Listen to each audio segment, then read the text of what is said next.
You may have heard all kinds of great stuff about Nikon lately, and I think that that's totally founded. They're doing an excellent job, and maybe you want to jump onto the Nikon train, but you don't know where to start. Well, this video is for you. What's up? My name's Chris Tejas. I'm a photographer and videographer based in Ontario, Canada, and for the past year or so, I've been shooting primarily with Nikon. I do also shoot with Canon and with Fujifilm and with Sony. I'm kind of all over the place, but I have a lot of experience over this last little while trying all the new latest and greatest from Nikon, and I wanted to give you an idea of what I think makes sense for you depending on what your genre is and what you're trying to get out of your camera. Now, we're going to do another one of these just looking at lenses, but we're going to start with cameras because that's what everybody's most excited about. Now, there's lots of different ways I could set this up, but I figured the easiest and fastest for you was going to be by separating it by genre. So, in the chapters are all the genres that I could think of that are more common, and I would say pick whichever one you think best illustrates what you do, and then go into there and just focus on that.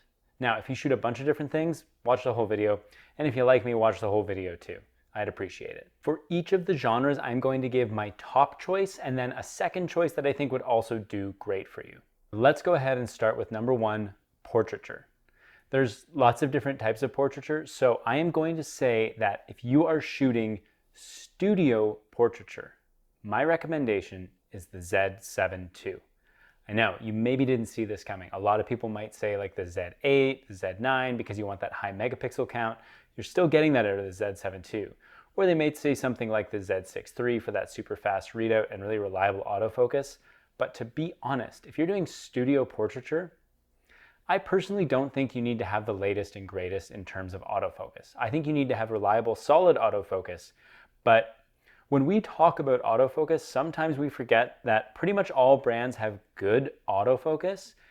It's really just when the autofocus is tested the most that you really see how good the autofocus is. And the reality is, studio portraiture, you're not really testing it all that hard. So I would say the Z7 II is an excellent camera. The autofocus is good, but it's not incredible. And if you're using it for really dynamic stuff, that can be hard.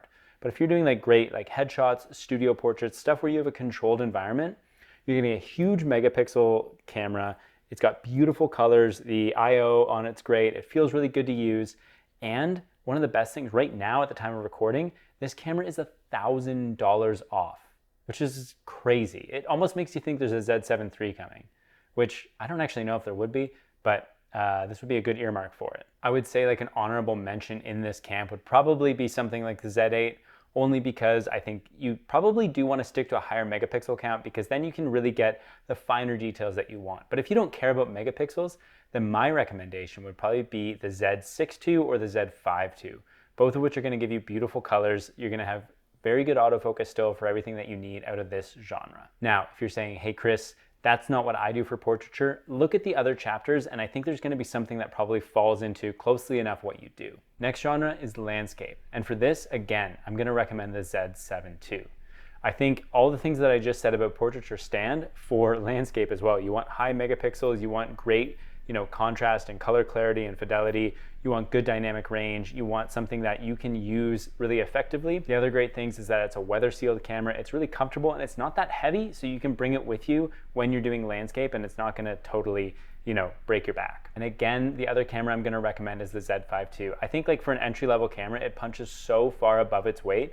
It's very, very effective from a cost perspective. It still has 2 card slots, so you're not gonna miss anything if you have a corrupted card or something like that. It's weather sealed, it holds up well in all kinds of conditions, and I think you'll really enjoy that camera as well. And it's also super light. Okay, genre number 3, wildlife. Now, we're not gonna do Z7 II again. In fact, that might be the last camera I would recommend.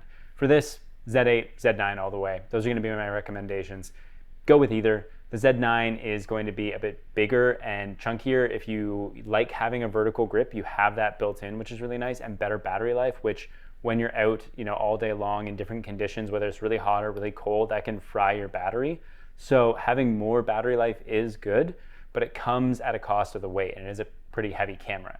The Z8 has basically the same internals. It's very, very fast, very effective. It's weather sealed, it's solid, it's got 2 card slots. All the things that you want are in the Z8 as well. So it really just comes down to form factor for you and what you like. I think either one is going to work beautifully. So that's it. That's my wildlife recommendation. You could also do something like the Z6 III, that could be good too, but frankly, I would just probably go to the higher megapixel so that you can crop in when you need to. A quick pause here to say thank you to everyone who's subscribed lately. It's been really cool to see the channel starting to like grow again, which is kind of nice. And it's good timing because I am about to welcome a brand new little girl into this world, and things are about to get crazy and busy, so I appreciate you following along. And hey, if you're not subscribed and you want to get me a great baby shower gift, hit the subscribe button. That's sweet of you. The next genre is street photography. For this, I have the ZF, which you probably saw coming. It's a great camera. Like honestly, it is brilliant. I love using it for street photography. I like the fact that you can adapt old lenses to it and it has that look and feel. And for anyone who does shoot a lot of street, you know that having a camera that doesn't overwhelm people is kind of a good thing. It's not a particularly flashy camera, but it's cool looking, but it's kind of retro, so people think it's film. Whether that's a good or bad thing is up to you. But frankly, anytime I've been shooting street with this camera, I have not had any issues. I think it's a great camera. And on that note of manual lenses too, there's just so many great lenses you can adapt to this. And if you want a great guide on how to really get the most out of your manual focusing with the ZF, I have a video for that. It's right here. The other camera I would recommend is the Z5 II. It's the exact same internals as the ZF, but it's in a form factor that maybe is a little more ergonomically friendly for you or fits into what you want a little bit better. Documentary. If you're doing documentary photography, it kind of depends on what that means to you. If it's something that you're getting paid to do, if it's something that you're just doing yourself for fun, I actually think that does change things a little bit because it's kind of relative to how much you need your gear to really hold up. I would say, for me, I would probably choose the ZF because I really love this camera for that style of work. But if I wanted to make sure that I had a camera that was really rugged and I know could handle anything, the ZF might not be my absolute first choice. I might actually look at the Z6 III. Now, I think the ZF or Z5 II are kind of a toss-up. You could use either of those, but the Z6 III is that alternative that is going to be a little bit faster in terms of readout, which I think can be good for certain documentary work. It looks like a classic camera, you know, like it's a DSLR kind of looking camera. Nobody's gonna like be confused about what you're doing there. You're there to take photos. But I do think it does have a good balance. And also, if you're doing documentary, but like a little bit of hybrid work with some video, the Z6 III is great for that too. Fashion photography. My pick for this is the Z8. The reason I say that is because fashion to me encompasses more than just like portraiture. If I was just doing portraiture, I might say the Z7 II.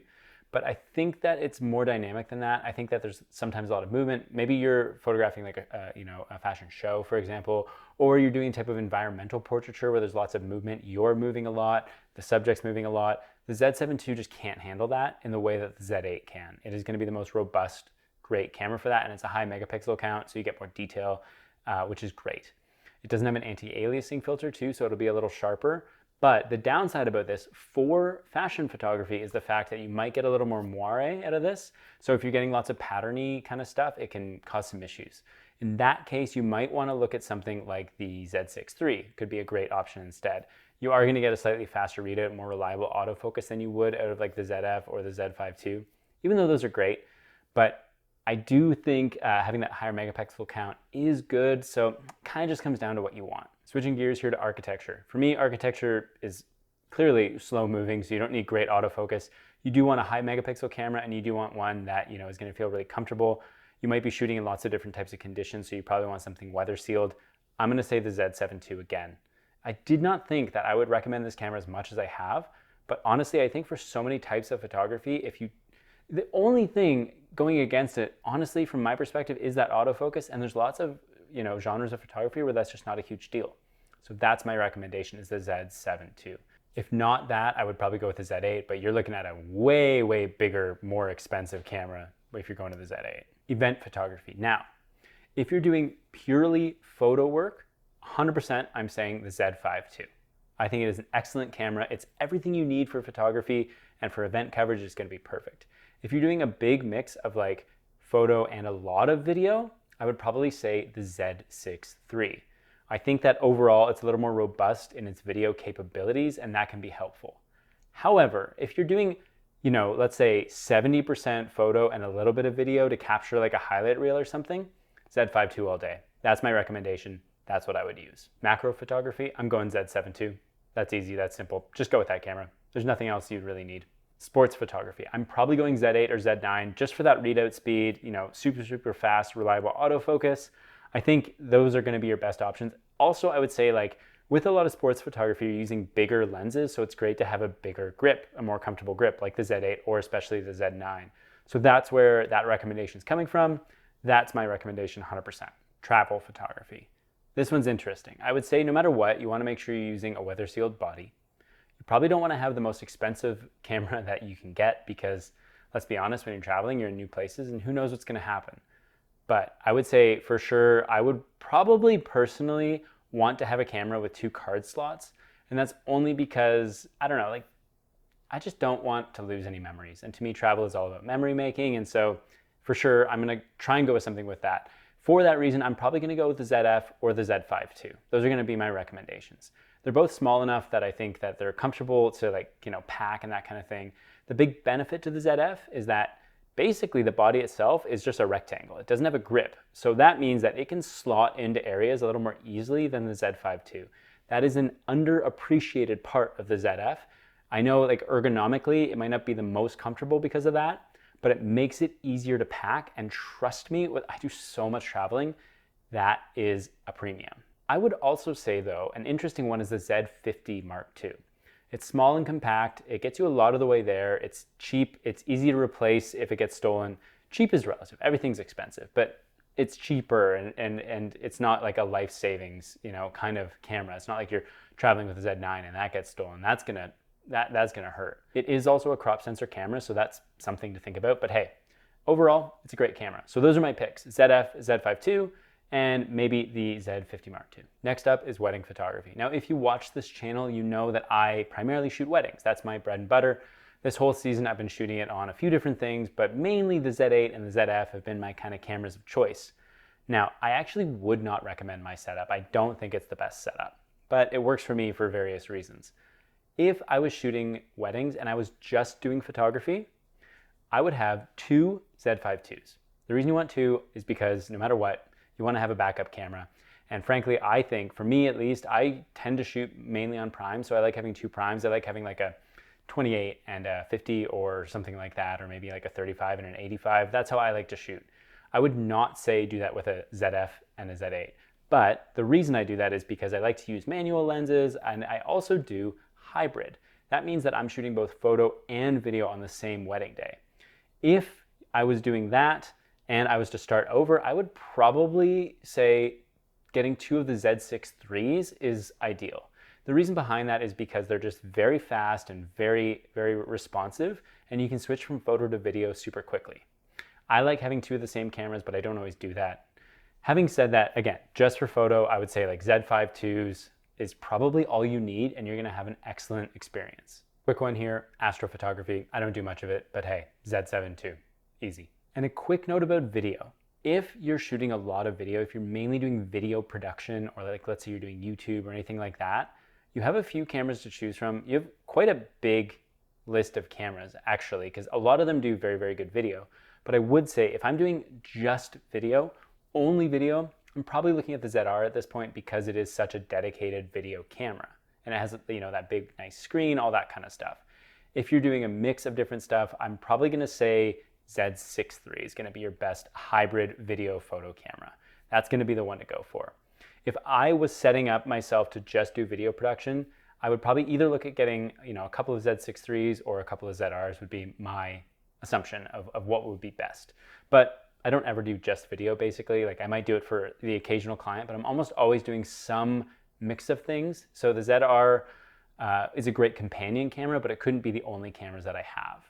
So that's my recommendation for a bunch of different types of photography. Let me know in the comments below, what are you shooting? What do you think you want to shoot on?